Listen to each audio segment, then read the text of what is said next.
So hi guys and welcome back to JK exam cracker और मैं हूं Ankush Thakur. And guys आज हम आपके लिए लेकर आए हैं कुछ और इम्पॉर्टेंट टॉपिक्स। और आज हम सबसे पहले बात करेंगे मॉर्ले मिंटो रिफॉर्म्स ऑफ 1909।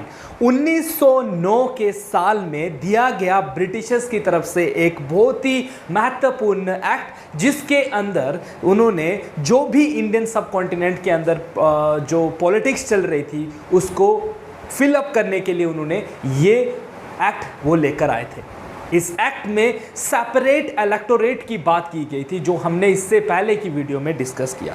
1908 में अमृतसर सेशन हो रहा है मुस्लिम लीग का, जहां पर वो लोग सेपरेट इलेक्टोरेट की बात कर रहे हैं और अंग्रेजों ने कहा कि बिल्कुल हम आपको ये चीज देंगे। और अगले ही साल यानी कि 1909 में मॉर्ले मिंटो रिफॉर्म जो है वो इंडिया पहुंच जाते हैं। इट मीन्स सिंपली मीन्स क्या है कि मॉर्ले मिंटो रिफॉर्म जो है उसमें बात की जाएगी ब्रिटिशर्स के द्वारा हिंदुस्तान की गवर्नमेंट को, हिंदुस्तान की जनता को कुछ रूल्स या आप कह सकते हो कुछ गिफ्ट देने की। तो चलिए एक बार नज़र डालते हैं मॉर्ले मिंटो रिफॉर्म पर। तो मॉर्ले और मिंटो यहाँ पर दो बंदे थे जिनके अंडर जो है ये जो एक्ट था इसको इंडिया में लाया गया था। Now write down in the comment section who is Morley and who is Minto. ये मैं आपसे कमेंट सेक्शन में जानना चाहूँगा, बिकॉज ये तो आपको पता ही है कि इनमें से एक वायसरॉय होगा और एक कौन होगा, एक इनमें से आपका सेक्रेटरी ऑफ स्टेट होगा। तो ये मुझे आप बताइए कि who was Morley and who was Minto. अब ये देखिए, these the reforms included the admission of Indians to the secretary of states council. देखिए, एक सेक्रेटरी ऑफ स्टेट काउंसिल की पोस्ट बनाई गई थी इंडिया में, ठीक है, और इस ग्रुप में अब इंडियंस को डाला जाएगा। यहाँ भी तक 1909 तक जो है 1885 से लेकर कांग्रेस जब से बनी है, या 1906 में जो है मुस्लिम लीग बनी, और 1909 में आकर ये लोग क्या कर रहे हैं, अब जो इन दोनों ग्रुप्स की डिमांड्स थी इन्होंने देख लिया कि इनको अब क्या क्या देना है। तो अब ये धीरे धीरे इंडियंस को कुछ चीज़ें देने की जो है वो कोशिश कर रहे हैं। तो सबसे पहले इन्होंने क्या कहा कि ठीक है, इंडियंस की एडमिशन होगी secretary of the state council में, वायसरॉयज एग्जीक्यूटिव काउंसिल में, दो जगहों पर इंडियंस आएंगे, and executive council of Bombay and Madras में अब इंडियंस को डाला जाएगा। तो कहने का मतलब ये है कि एक एडमिनिस्ट्रेटिव बॉडी उसमें इंडियंस को जो है वो डाला जा रहा है, लेकिन सिर्फ डाला जा रहा है भाई साहब, पूछा नहीं जा रहा उनसे वहाँ पर कुछ भी। सिर्फ उनको खुश करने के लिए यहाँ पर ये कहा गया कि ठीक है, हम इंडियंस को लेंगे और हम इंडियंस को यहाँ पर रखेंगे, ठीक है। And the introduction of elected element into the legislative council with provision for separate electorate for Muslims. और साथ ही साथ इन्होंने क्या कहा कि जितने भी लोग यहां पर जाएंगे, चाहे 10 लोग जा रहे हैं, 15 लोग जा रहे हैं, 21 लोग जा रहे हैं, लेकिन यहां पर क्या होगा, यहां पर सीट्स को रिजर्व रखा जाएगा। किसके लिए? यहां पर मुस्लिम्स के लिए सीट्स को रिजर्व रखा जाएगा। मीन सेपरेट इलेक्टोरेट इंट्रोड्यूस किया जाएगा मुस्लिम्स के लिए। तो कहने का मतलब यह है कि मान लेते हैं यहां पर अगर 3 लोग जा रहे हैं तो 3 में से सीट्स रिजर्व होंगी मुस्लिम्स के लिए भी और हिंदूज के लिए भी। तो इस तरीके से ये लोग जो है वो काम कर रहे थे। नेक्स्ट देख रहे हैं हम लोग, the reforms were regarded by Indians nationalist as too cautious. इन्होंने कहा कि नहीं, ये जो आप लेकर आए हो ये सही चीज नहीं है। And the provision of the separate electorate for Muslims were rejected by Hindus. ये कहा गया कि नहीं, ये सब नहीं होना चाहिए। यहां पर यह चीज कही गई कि आप कैसे एक कम्युनिटी को सेपरेट इलेक्टोरेट दे सकते हो, किस पॉइंट पर आप ऐसी बातें कर रहे हो। आप तो सीधा सीधा इंडियन सोसाइटी को बांटने की बात जो है यहां पर कर रहे हो। हमारे नेशनलिस्ट इसके खिलाफ आवाज उठा रहे हैं, लेकिन सुनवाई कोई नहीं हो रही है, क्योंकि सारा का सारा जो हाँ या ना कहने की बारी है वो ब्रिटिशर्स के हाथ में ही। तो वो जो डिसाइड करेंगे वही कानून है। The legislative council at centre. अब जो लेजिस्लेटिव काउंसिल होती थी, this council is for law making body. ये कानून बनाने वाली एक बॉडी थी जो सेंटर पर भी होती थी और प्रोविंसेस पर भी होती थी। अब ये कहा गया कि हम इसको भी बढ़ाएंगे। अगर पहले इसमें 10 लोग होते थे, अब इनको हम 20 करेंगे या 15 करेंगे या जितना भी करेंगे। ये मतलब उन्होंने सिंपल कहा कि हम सेंट्रल लेजिस्लेटिव काउंसिल को भी और स्टेट लेवल काउंसिल प्रोविनेंस होते हैं, प्रोविनेंसेस के ऊपर जो होंगे, जो ब्रिटिश प्रोविनेंस उस टाइम पर हुआ करते थे, कुछ तो प्रिंसली स्टेट्स थी। अब यहाँ पर आपको एक चीज़ याद रखनी है कि इंडिया इस टाइम पर जब ब्रिटिशर्स का रूल इंडिया में होता था ना, तो इंडियंस के अंदर 2 चीज़ें होती थी। एक होती थी प्रिंसली स्टेट्स, जहाँ कोई राजा अपॉइंट किया गया होता था वो रूल कर रहा है, और दूसरा है प्रोविंसेस। जो डायरेक्ट किसके अंडर है, डायरेक्ट वो एरिया जो डायरेक्ट ब्रिटिशर्स के अंडर है, ठीक है। तो इन्होंने कहा कि चलो यहां से तो कोई इलेक्शन नहीं होंगे, क्योंकि यहां पर ऑलरेडी गवर्नमेंट, कौन सी गवर्नमेंट चल रही है, मोनारिकल गवर्नमेंट चल रही है, और मोनारिकल गवर्नमेंट में राजा अपनी मर्जी से किसी को भेजेगा। लेकिन हम बात करेंगे प्रोविनेंसेस की, तो प्रोविनेंसेस से इलेक्शंस होंगे, इलेक्शन से जो भी निकल कर रिजल्ट जो सामने आएगा, उसमें से जो भी सीट्स यहां पर होंगी उनमें रिप्रेजेंटेशन होगी, उसमें जो है सीट्स रिजर्व होंगी, इस तरीके से काम जो है वो चलेगा। तो देख रहे हो कितना कॉम्प्लिकेटेड था, आज की तरह नहीं कि आज सिंपल हमें पता कि हाँ एक स्टेट से इतने लोग आएंगे, उस स्टेट से इतने आ रहे हैं, फलानी स्टेट से उतने आ रहे हैं, फलानी से स्टेट है। लेकिन यहाँ पर आज ऐसा तो नहीं है ना कि कोई स्टेट राजा के अंडर है, कोई नहीं, आज सब डेमोक्रेटिक फॉर्म ऑफ गवर्नमेंट है यहाँ पर, और हर स्टेट जो है वो इक्वल पॉइंट ऑफ व्यू से गवर्न होती है। यहाँ पर देखिए, the act increase the maximum additional membership of the imperial legislative council from 16 to 60 हो गए भाई साहब। अब इन्होंने जो इंपीरियल लेजिस्लेटिव काउंसिल थी उसको भी बढ़ा दिया, उसके मेंबर्स को 16 थे पहले, अब उन्होंने 60 कर दिए, ठीक है। उसके बाद देखिए, legislative council at the centre and the provinces were to have 4 categories of members as follows. इन्होंने इसमें 4 मेंबर्स को इन्होंने कहा कि जो लेजिस्लेटिव काउंसिल होगी, चाहे मैं सेंटर की बात करूं चाहे मैं प्रोविनेंसेस की बात करूं, इन पर क्या होगा, 4 कैटेगरी के मेंबर होंगे। कौन कौन से? एक्स ऑफिशियो मेंबर होगा इसमें, governor general and the member of the executive council. क्या कहा, एक गवर्नर होगा और उसके अंडर होंगे, मान लेते हैं ये क्या है, ये गवर्नर जो है, इसके साथ कौन होंगे, एक एग्जीक्यूटिव काउंसिल होगी। वो एग्जीक्यूटिव काउंसिल क्या करेगी, इससे मतलब गवर्नर से कांटेक्ट में रहेगी। जैसे आज हमारे होता है ना प्राइम मिनिस्टर, और प्राइम मिनिस्टर के साथ होता है council of ministers, kind of वैसे ही प्रोसेस यहाँ पर होगा। नॉमिनेटेड ऑफिशियल मेंबर्स होंगे, यहाँ पर देखिए कुछ मेंबर्स को नॉमिनेट किया जाएगा, और नॉमिनेट कहाँ से होंगे वो लोग, ये नॉमिनेट होंगे government official who were nominated by the governor general, और जिनको नॉमिनेट करेगा गवर्नर जनरल, ठीक है। जैसे आज प्रेसिडेंट करता है ना नॉमिनेट, कहीं पर वो 12 मेंबर्स को नॉमिनेट कर रहा है, कहीं पर वो 2 मेंबर्स को नॉमिनेट कर रहा है प्रेसिडेंट, है ना। वैसे ही गाइज यहाँ पर इन्होंने कहा कि गवर्नमेंट ऑफिशियल्स होंगे, ठीक है। अब यहाँ पर देखिए डेमोक्रेटिक फॉर्म ऑफ गवर्नमेंट नहीं है, इसलिए यहाँ पर सारी की सारी पावर गवर्नर जनरल के पास होगी। गवर्नर जनरल विल डिसाइड के कौन कौन से मेंबर्स को मैं नॉमिनेट करूंगा, और दूसरे होंगे non nominated non official members, जिनको भी गवर्नर जनरल करेगा but were not government officials, जो गवर्नमेंट ऑफिशियल्स नहीं होंगे। तो इसमें क्या है, गवर्नमेंट ऑफिसर्स को भी रखा जा रहा है, नॉन गवर्नमेंट ऑफिसर्स को भी रखा जा रहा है, बाकी मेंबर्स को भी जोड़ा जा रहा है, और elected members of the different categories of Indians, और अलग अलग कैटेगरीज ऑफ इंडियंस को इसमें ढका जा रहा है। देखिए ये यहां पर क्यों हो रहा है, क्योंकि अगर हम बात करें यहाँ पर बात किस चीज़ की हो रही है, यहाँ पर बात हो रही है, देखिए जब भी हम लोग बात करते हैं गवर्नमेंट की, ठीक है, तो हर कोई गवर्नमेंट जो होती है ना दोस्तों, तो उसके 3 ऑर्गन्स होते हैं, ये आपको पता होना चाहिए। First is legislature, next is executive and third one is judiciary, ठीक है। ये आज के टाइम की हम बात कर रहे हैं, ठीक है। अब जब ब्रिटिशर्स की अगर हम बात करें तो ब्रिटिशर्स के पास ये एक अलग सिस्टम था, और ये 2 उन्होंने एक ही बंदे को दिए हुए हैं। अब जो एग्जीक्यूटिव काउंसिल होती है, देखो इसको अगर हम देखें तो इसका काम होता है लॉ मेकिंग, ये लॉ बनाती है, इसका काम है लॉ बनाना, इसका काम है लॉ को इम्प्लीमेंट करना, ठीक है, लॉ इम्प्लीमेंटिंग, ठीक है, लॉ इम्प्लीमेंटिंग बॉडी है ये, और ये होती है लॉ चेकिंग बॉडी। चलो इसको हम ब्रिटिशर्स के टाइम पर नहीं देखते हैं। अब यहाँ पर बात क्या हो रही है कि इसमें भी इंडियंस को बढ़ाया जाएगा, साथ ही साथ यहाँ पर जो एग्जीक्यूटिव काउंसिल है, एग्जीक्यूटिव काउंसिल में हम लोग सबको रखेंगे। क्यों? क्योंकि यहाँ पर इन्होंने कहा कि हम लोग सबको रखकर क्या करने की कोशिश कर रहे हैं, इक्वालिटी को प्रमोट करने की बात कर रहे हैं। हम चाहते हैं कि हर किसी की रिप्रेजेंटेशन इक्वल बेसिस पर हो, इसलिए हम इसको यहाँ पर ये सब करने की कोशिश कर रहे हैं, ठीक है। तो इसलिए इन्होंने यहाँ पर क्या different Indian category, different categories के जो इंडियंस हैं, चाहे वो हिंदू है, मुस्लिम है, सिख है, ईसाई है, काइंड ऑफ जो भी रिप्रेजेंटेशन है वो देना स्टार्ट कर दी थी। Elected members were elected indirectly, और यहाँ पर जो भी इसके मेंबर्स होंगे वो सारे के सारे क्या होंगे, इलेक्टेड इनडायरेक्टली इलेक्टेड होंगे। Indians were given membership to the imperial legislative council for the first time, और पहली बार यहाँ पर इंडियंस को कहा गया कि ठीक है, इंडियंस को जो है इंपीरियल लेजिस्लेटिव काउंसिल जो है, मींस जो लॉ मेकिंग बॉडी होगी उस टाइम पर, जो लॉ बनाती थी उस टाइम पर, वहाँ पर अब इंडियंस को भी डाला जाएगा। ठीक है, और introduce separate electorate for Muslim. और यहाँ पर एक और आपने चीज़ याद रखनी कि 1909 का जो एक्ट है उसमें पहली बार बात की गई थी सेपरेट इलेक्टोरेट की।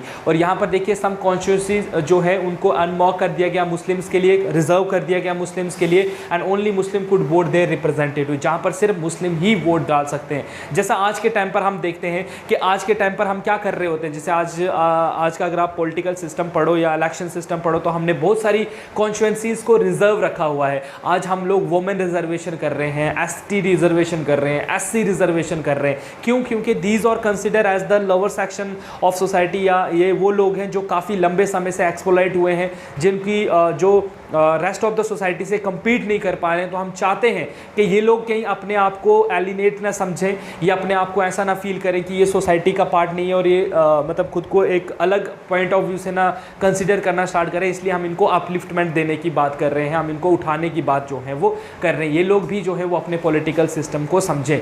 तो यहाँ पर जो है मुस्लिम्स को रिप्रेजेंटेशन दी जा रही है। साथ ही साथ जो है यहाँ पर देखिए सत्येंद्र पी सिन्हा, ठीक है, SP Sinha was appointed the first Indian member to the Viceroy Executive Council। Very important point पर क्वेश्चन पूछा जाता है कि बताइए पहले इंडियन जिनको वायसरॉयज एग्जीक्यूटिव काउंसिल के लिए इलेक्ट किया गया था उनका क्या नाम था? तो उनका नाम था सत्येंद्रनाथ सिन्हा। तो देख रहे हो आप लोग कितना इंपॉर्टेंट एक्ट था 1909 वाला, जिसमें इंडियंस को सबसे पहले एडमिशंस मिली, लॉ मेकिंग बॉडी में भी, लॉ इंप्लीमेंटिंग बॉडी में भी, साथ ही साथ इंपीरियल लेजिस्लेटिव काउंसिल में इंडियंस को एंट्री मिली। लेकिन जो सबसे इंपॉर्टेंट चीज़ इसमें याद रखने वाली थी वो ये थी कि यहाँ पर हिंदू और मुस्लिम्स को विभाजन देखा गया। क्यों? क्योंकि यहाँ पर इन्होंने मुस्लिम्स को सेपरेट इलेक्टोरेट दे दिया, कह दिया कि भाई साहब ठीक है आपको सेपरेट इलेक्टोरेट मिलेगा, जो नहीं होना चाहिए था। अगर ये ऐसा नहीं करते तो शायद हमारी मूवमेंट्स और ज़्यादा तेज़ हो जाती। तो इन्होंने मूवमेंट्स भी हमारी जो है यहाँ पे कंट्रोल में लाई गई। तो अब देखिए ये सब सिनेरियो चल रहा है और हम लोग 1909 से सीधा 1911 के टाइम पर आते हैं। और 1911 के टाइम पर एक बहुत ही बड़ा इंसिडेंट इंडिया में, या एक बहुत ही बड़ा आप कह सकते हो उस टाइम पर एक मतलब डिसीजन लिया गया कि हम लोग क्या करेंगे, हम लोग जो हैं वो दिल्ली दरबार सेट करेंगे। दिल्ली दरबार एक्चुअली में सेट क्यों हुआ था? तो दिल्ली दरबार इसलिए सेट हुआ था कि किंग जो थे इंग्लैंड के, और जो उनकी रानी थी उनको जो है उनका क्या बोलते हैं लंदन में उनको जो है दोबारा से मतलब कह सकते हो आपकी वो इंडिया घूमने भी आए थे, और साथ ही साथ इनको वहाँ पर एक नया राजा रानी जो है वो मिल गया था। तो उन्होंने उनको जो है मतलब लोग मतलब वो देखने आए थे इंडिया की, बेसिकली इंडिया में क्या है एंड क्या दे। तो इसके लिए दिल्ली दरबार जो है वो सजाया गया था। अब दिल्ली दरबार ये तो आपसे एग्जाम में पूछेगा नहीं ना कि दिल्ली दरबार क्यों सजाया गया था। तो बस हाँ, इसमें आपने दो चीज़ें याद रखनी है कि एक, दिल्ली दरबार के टाइम पर कैपिटल शिफ्ट हुआ है फ्रॉम कोलकाता से दिल्ली 1911 में। याद रखना 1911 में दिल्ली दरबार सजाया गया था, सिर्फ इसलिए कि आपको याद रखना है कि कैपिटल शिफ्टमेंट हुई थी इस टाइम पर, कहाँ से? कोलकाता से दिल्ली। और दूसरा कि यहाँ पर पार्टीशन ऑफ बंगाल को कैंसिल करने की बात करी गई थी, बस। इसके अलावा बाकी जो भी इसमें हुआ है वो सब एक स्टोरी है और आपने उस स्टोरी को याद रखना है। तो चलिए एक बार नज़र डालते हैं क्या हुआ था। तो देखिए 1910 में क्या होता है, there was succession in England. England में सक्सेशन आ गया, मतलब जैसे होता ना कि बाप मर गया तो बेटा आ रहा है। तो यहाँ पर एक नया राजा रानी जो जैसे king George V ascended the throne, king George V को अब जो है वो राजा बनाया गया। In 1911 he paid visit to India. और 1910 में जब जॉर्ज वी जो हैं वो किंग बने तो उन्होंने डिसाइड किया कि भाई साहब वो क्या करेंगे, वो जो हैं वो इंडिया जाएंगे। ठीक है, अब इंडिया आएंगे तो ऑब्वियसली राजा और रानी आ रहे हैं भाई साहब, इतने ब्रिटेन के राजा रानी। सोच रहे हो आप लोग, जिनकी कॉलोनी हम थे तो हमारे भी राजा रानी ही हुए वो उस टाइम के। तो हमारे राजा रानी उस टाइम पर जो हैं वो कहाँ आ रहे हैं, इंडिया आ रहे हैं। ठीक है, सो एक दरबार जो है वो हेल्ड किया गया to commemorate to coronation of the king George V and queen Mary as the emperor and empress of the India.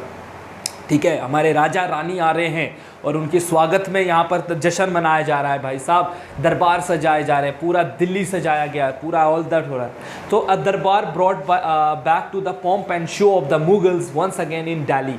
ठीक है, दिल्ली को पूरा जिस तरीके से मुगल्स के टाइम पर होता था पूरा वैसे सजाया गया। The king and the queen attired in the coronation of robes with the thousands of diamonds and precious gems appeared in the Jharoka of the Red Fort to give darshan to 5 lakh Indian people who gathered to greet the sovereign couple. देखिए लोग यहाँ पर 5 लाख से भी ज़्यादा लोग इनके दर्शन के लिए दिल्ली आए हुए थे। झरोका याद होगा आपको, मुगल टाइम पर ये एक परंपरा होती थी कि राजा हमेशा क्या करता था, अब झरोखे से अपने लोगों के साथ मिलता था, उनकी परेशानियाँ सुनता था। और उस टाइम पर क्या होता था, राजा जनता में पैसे बांटता था कि चलो खुश रहेंगे लोग। लेकिन यहाँ पर उल्टा है, यहाँ पर राजा रानी आए हुए हैं इंडिया, ठीक है, और यहाँ पर क्या हो रहा है, लोग उनको देखने के लिए क्या कर रहे हैं, हीरे जवाहरात सोना चांदी ये लेकर जा रहे हैं। लोग नहीं, मतलब जो उस टाइम पे रिच लोग होंगे, राजा होंगे, वो इनसे मिलने के लिए उनको ट्रिब्यूट दे रहे हैं कि हमारे राजा रानी आए हैं और हम उनको ये सब जो है वो देंगे। तो ये लोग उनके लिए ये सब भेंटें लेकर जो हैं वो जा रहे हैं। Congress passed a resolution condemning the pomp and show of this durbar at the cost of the poor Indians. और यहाँ पर जबकि आम जनता, जैसे आज भी होता है ना, आज भी जनता पागल होती है। कोई इंस्टाग्राम का मतलब फॉलोअर जिसके फॉलोअर्स होते हैं, जो थोड़ी बहुत रील्स बना रहा होता है, एकदम से तुम्हारे सामने आ जाए तो तुम लोग ऐसे भीड़ उमड़ जाती है उसको देखने के लिए। फिर कोई सेलिब्रिटी अगर आ जाए तो भाई साहब भीड़ को पकड़ना इज़ नामुमकिन।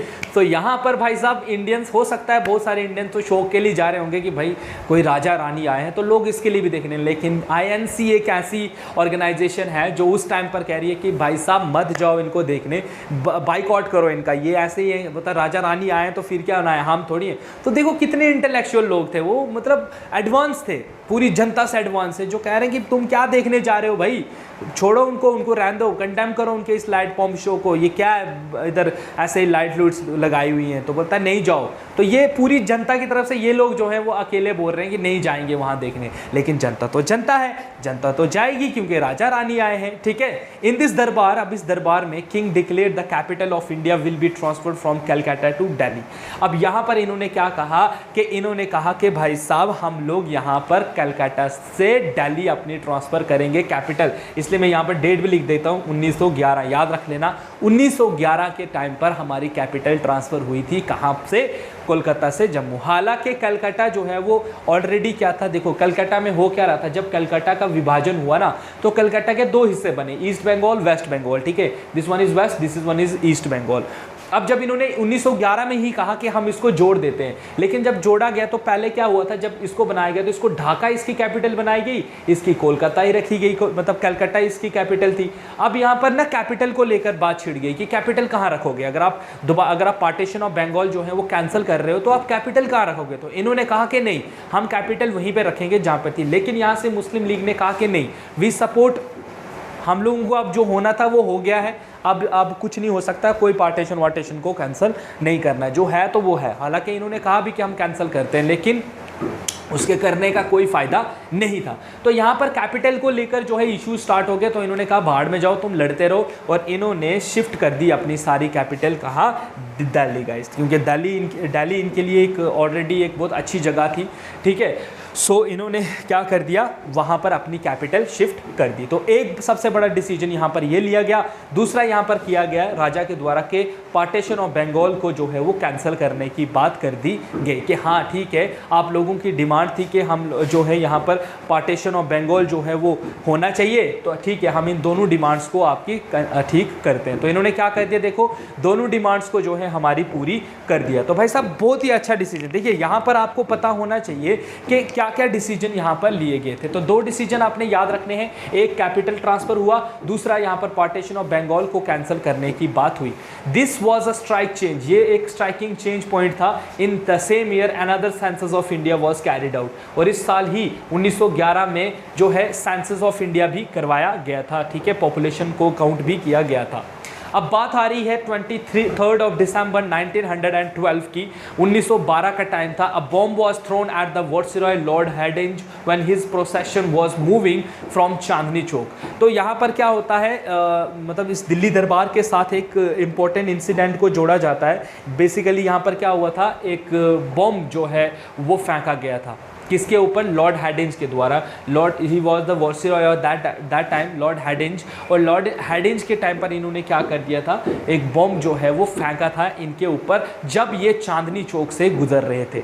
Viceroy bounded in the attempt, इसमें जो वायसरॉय थे उनको काफ़ी ज़्यादा जख्म हुए, बट हिज महावत, दैट इज जो उसके हाथी चलाने वाला होता है, driver of the keeper of the elephant was killed. तो इसमें मतलब जो है इनके ड्राइवर और साथ ही साथ इनका जो हाथी था वो मारा गया। The government strengthened its effort to destroy the underground activities, ठीक है। रस Bihari Ghosh went underground and successfully fled to Japan, where he lived till he died in few years of before the conclusion of the Second World War. Before fleeing to Japan, he involved in the Ghadar conspiracy, ठीक है। ये गदर conspiracy में involve था, ठीक है। अच्छा, गदर इन conspiracy क्या थी? गदर कॉन्स्पिरेसी थी यही जो इन्होंने बॉम्ब अटैक किया था। तो देखिए हमारे इंडियन सोसाइटी में एक ग्रुप ऐसा भी था, इनको हम कहते हैं रेवोल्यूशनरी ग्रुप्स। इनका ये मानना था कि भाई साहब अंग्रेज़ हैं बहरे, इनको सुनाई नहीं देता, इनसे जो डिमांड करो, जैसे भगत सिंह आ गया, सुखदेव, राजगुरु, ठीक है, ये सब जो लोग होंगे, दीज आर कॉल्ड रेवोल्यूशनरीज, और ये टोटली बिलीव करते थे रेवोल्यूशन में। इनका मानना था कि अगर अपने हक के लिए बंदूक भी उठानी पड़े तो घबराना नहीं है भाई साहब, तो उठाओ बंदूक। जैसे आज के टाइम पर भी तुम देखते हो कि कितने सारी जो गवर्नमेंट हैं, हमारे देश की गवर्नमेंट में देख लो कितने सारे लोग जो हैं वो गन उठाकर बैठे हुए हैं, जिनको ये नक्सलाइट है, जो हमारे कश्मीर का टेररिज्म है, तो ये सब क्या है? These are the threats to the government, है ना। हमारे खुद के लोग हैं और खुद के लोग ही जो है हमारी गवर्नमेंट के खिलाफ बंदूक उठाकर खड़े हैं। क्यों है? क्योंकि उनको गवर्नमेंट की बनाई हुई पॉलिसीज़ पसंद नहीं, उनको ऐसा लगता है कि ये गवर्नमेंट जो है वो रिप्रेसिव है, हमें दबाने की कोशिश कर रही है एंड ऑल दैट। तो यही आइडिया यहाँ पर जो है सर्कुलेट हो रहा है। वैसे ही ब्रिटिशर्स के टाइम पर भी कुछ लोगों का ऐसा मानना था कि ब्रिटिशर्स जो हैं ये हमारी सुनने वाले तो है नहीं, इसलिए उन लोगों ने क्या कर दिया था, रेवोल्यूशनरी काइंड ऑफ एक्टिविटीज़ करना स्टार्ट कर दिया था। उनका मानना था कि बम मारो, गोली मारो, ब्रिटिशर्स के दिल में खौफ पैदा करो। जब तक तुम उनके दिल में खौफ पैदा नहीं करोगे, ये तुम्हारी नीड्स जो हैं वो पूरी नहीं करेंगे, ना ही तुम्हारी डिमांड्स को सुनेंगे। तो देखो यहाँ पर जैसे रस बिहारी घोष ने प्लान किया कि वो बम गिरा देंगे लॉर्ड हैडिंज के ऊपर, और इस इंसिडेंट को नाम दिया गया था गदर कॉन्स्पिरेसी। अब यहाँ पर इन्होंने बम फेंक दिया, वहाँ पर लॉर्ड हैडिंज जख्मी हो गए, तो गवर्नमेंट की क्या पॉलिसी होगी? अब गवर्नमेंट तो यही बोलेगी ना कि ढूंढो भाई साहब किसने किया। तो यहाँ से क्या हो गया, यहाँ से एक रेवोल्यूशनरी ऑर्गेनाइजेशन के बारे में पता चला जो काफ़ी ज़्यादा एक्टिव थी, जिनको ब्रिटिशर्स ने अपनी बुक्स में मिलिटेंट ऑर्गेनाइजेशन का नाम दिया हुआ है, जिन्होंने कहा कि ये मिलिटेंट्स हैं और इन्होंने जो है जिस तरीके से गवर्नमेंट को ये तंग कर रहे हैं, इनके खिलाफ गवर्नमेंट ने फिर बहुत सारी स्ट्रिक्ट एक्शंस लेना स्टार्ट कर दिया। जैसे अगर हम देखें तो ये जो ट्रायल हुआ था, दिल्ली कॉन्स्पिरेसी केस हुआ था जिसमें लॉर्ड हैडिंज के ऊपर अटैक हुआ, ठीक है। इसमें Basant Kumar Biswas, Amir Chand and Awadh Bihari were convicted हुए एंड एग्जीक्यूटेड, इन सबको जेल हुई। हालांकि इसमें रस बिहारी घोष का भी जो है वो हाथ था, लेकिन रस बिहारी घोष भागने में कामयाब रहे, वो चले गए जापान में। उन्होंने जाकर वहाँ की सिटीजनशिप ली और वहाँ पर जाकर वो फिर मतलब 1939 तक वहाँ तक रहे वो, सेकेंड वर्ल्ड वॉर टाइम जब चल रहा था। और इन्हीं के आइडिया से जो है हमारी इंडियन नेशनल आर्मी बनी, फिर सुभाष चंद्र बोस ने उसको ज्वाइन किया एंड ऑल दैट, वो हम आगे जाकर पढ़ने वाले हैं। तो याद रखिएगा दिल्ली कॉन्स्पिरेसी केस में क्या हुआ था। अगर आपसे एग्जाम में पूछा जाए कि दिल्ली कॉन्स्पिरेसी केस क्या था भाई साहब, तो दिल्ली कॉन्स्पिरेसी केस आपने लॉर्ड हैडिंज वाला बॉम्ब केस याद रखना है, जिसमें कौन मरा था, हाथी मरा था, और हाथी पे जो चलाने वाला ड्राइवर था। किसने ये किया था, तो यहाँ पर कुछ लोग हैं जिनको इसके लिए सज़ा भी मिली थी। तो this is all about guys for Indian national movements. और यहाँ से आगे का जो आपका सफ़र है, अब हिस्ट्री टर्न लेने वाली है एक नए फेज़ में, जिसको हम कहते हैं द गांधीयन एरा। अब यहाँ पर गांधी जी की एंट्री होने वाली है, बिकॉज गांधी जी की एंट्री 1915 में इंडिया में हो चुकी थी, और गांधी जी किस तरीके से अब यहाँ पर इंडियन नेशनल मूवमेंट्स का फेज़ 2 जो है वो चलाएंगे, किस तरीके से वो हिंदुस्तान को एक नई राह दिखाकर जो है उसको आज़ाद करवाएंगे, ये हम अपकमिंग वीडियोस में पढ़ने वाले हैं। अब आपको MCQs रेगुलर बेसिस पर मिल रहे हैं, एंड जल्द ही गाइज आपके एग्जाम्स भी होने वाले हैं। सो तो अपनी तैयारी में जल्दी से जल्दी बूस्ट अप हो जाओ और पढ़ना स्टार्ट कर दो, बिकॉज जल्द ही अगर आप अच्छे से पढ़ोगे जल्द ही जॉब आपके पास होगी और आपका ड्रीम प्रोजेक्ट जो है जिसके लिए आप सुबह शाम इतनी मेहनत कर रहे हो वो पूरा हो जाएगा। तो चलिए guys, for more update stay tuned with JK exam cracker. बाकी आपकी क्वेरीज कोई भी है तो हमारे ऑफिशियल नंबर पर हमारे साथ कॉन्टैक्ट कीजिए, कॉल कीजिए हमारे साथ। कोई भी आपकी किसी भी प्रकार की कोई भी आपको परेशानी आ रही है पढ़ने में किसी भी सब्जेक्ट को लेकर तो आप हमारे साथ जुड़ सकते हैं। तो आज की वीडियो के लिए बस इतना ही गाइस, कल मिलते हैं, तब तक have a nice day and thank you so much.